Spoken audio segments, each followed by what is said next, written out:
Assalamualaikum warahmatullahi wabarakatuh.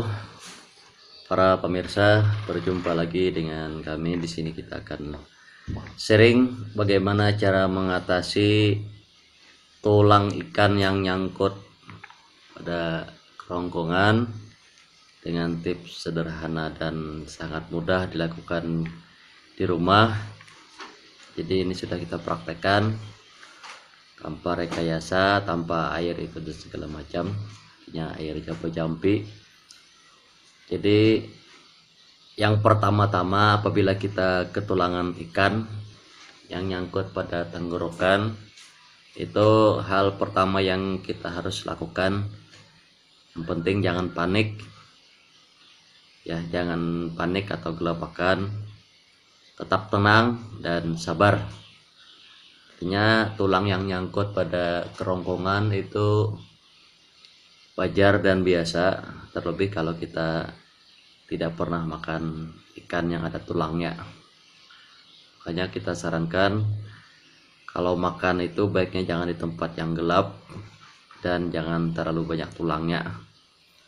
Carilah ikan yang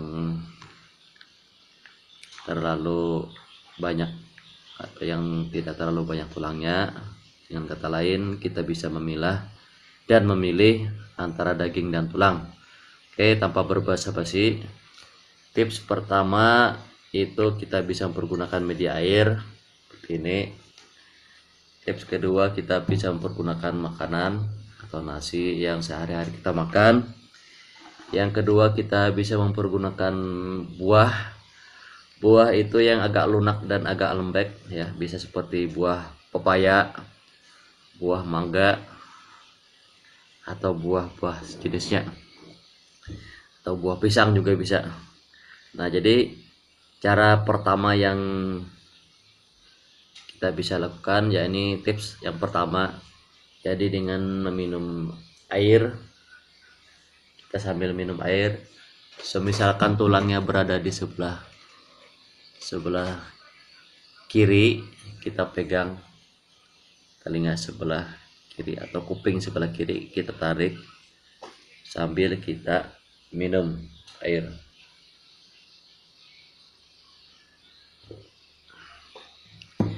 Apabila kita megang telinga atau kuping ditarik, air masuk, langsung kita seperti menelan air liur seperti itu.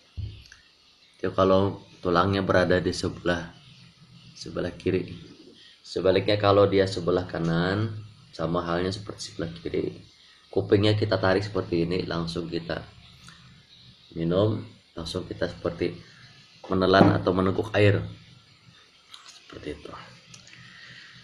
Kemudian cara yang kedua itu kita bisa menggunakan media nasi seperti ini. Kita mau ukuran seperti ini bisa, atau ini, atau lebih besar dari ini juga bisa, seperti ini. Kalau kita mampu menelan secara langsung. Adapun cara menelan nasinya itu cukup mudah bagi yang terbiasa menelan obat. Jadi begitu nasi sudah kita kasih seperti ini di bulat-bulat, kita langsung masukkan dan posisikan nasi ini langsung bersentuhan dengan tulang. Apabila tulangnya berada di sebelah kiri, maka arahkanlah nasi ini mempergunakan otot-otot leher yang ada di sebelah sini menuju ke bagian tulang yang ada di sebelah kiri. Sebaliknya, apabila tulang berada di sebelah kanan, maka masukkanlah nasi melalui mulut dan arahkan mempergunakan otot-otot leher, arahkan ke bagian sini. Jadi otot ini bisa kita gerakan ya. Nah, seperti itu. Seperti contoh seperti ini ya. Telan.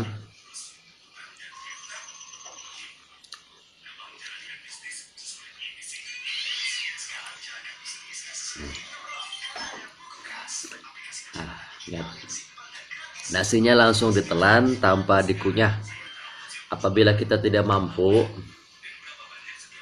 dengan yang ukuran seperti ini tadi, kita bisa kecilkan atau kita bisa makan nasi secara biasa seperti ini, yang kecil-kecil langsung kita masukkan, kita telan, tapi kita bisa minta bantuan air seperti ini. Apabila sudah berada di sini nasinya, langsung kita ini. Nah, saya contohkan tanpa rekayasa dan tanpa ada bantuan lain. Ini nasinya. Nah, nasinya yang kecil-kecil kita masukkan, tapi jangan ditelan dulu kalau kita tidak mampu. Nah,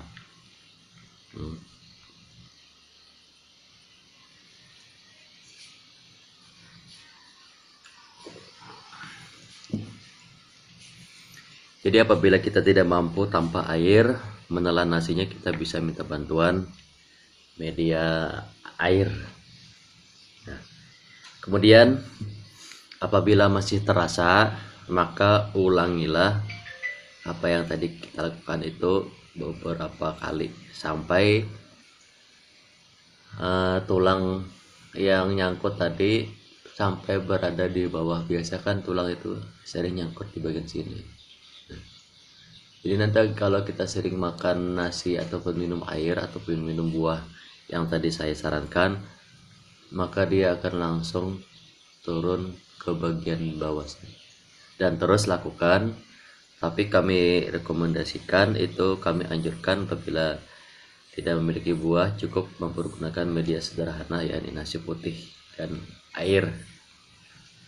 Tapi tergantung dengan situasi dan kemauan dari kawan-kawan. Apabila ingin mempergunakan media buah mangga, buah pepaya ataupun buah pisang juga bisa, tetapi kami lebih sering mempergunakan media nasi karena media nasi ini dia memiliki gerigi dan memiliki bentuk elastisitas yang sangat mudah untuk menangkap ataupun mengarahkan tulang tadi. Jadi tulang tadi kalau kita telan nasi, dia kemungkinan besar akan ikut pada nasi ini ya, karena bentuk nasi itu agak lembek dan tulang bisa dia sangkut ke nasi yang ada ini ya. Jadi medianya cukup sederhana tadi, mempergunakan air dan mempergunakan nasi. Jadi jangan panik, tetap bersabar. Paling lama biasanya kalau tanpa dilakukan seperti ini ya sekitar 1-2 hari itu ketulangan biasanya yang tulang nyangkut. Tetapi kalau kita sering melakukan hal yang seperti yang tadi saya praktekkan, yakni makan nasi dan minum air, yakni dengan cara ditelan, kemudian seperti itu kita mau menelan obat atau makan obat, langsung dihentakkan ke bawah secara rutin, setelah kita akan tidak lagi merasa ketulangan. Memang yang namanya ketulangan itu rasanya sakit. Kalau kita nelan air liur itu seperti ada jarum yang nempel di sini. Oke, demikian tadi pemirsa tips sederhana bagaimana cara mengatasi ketulangan tanpa pakai benda apapun, tanpa rekayasa dan tanpa campa-campi. Semoga bermanfaat tips sederhana cara mengatasi ketulangan. Jangan lupa ditonton terus channel kami, jangan lupa di like, di subscribe. Assalamualaikum warahmatullahi wabarakatuh.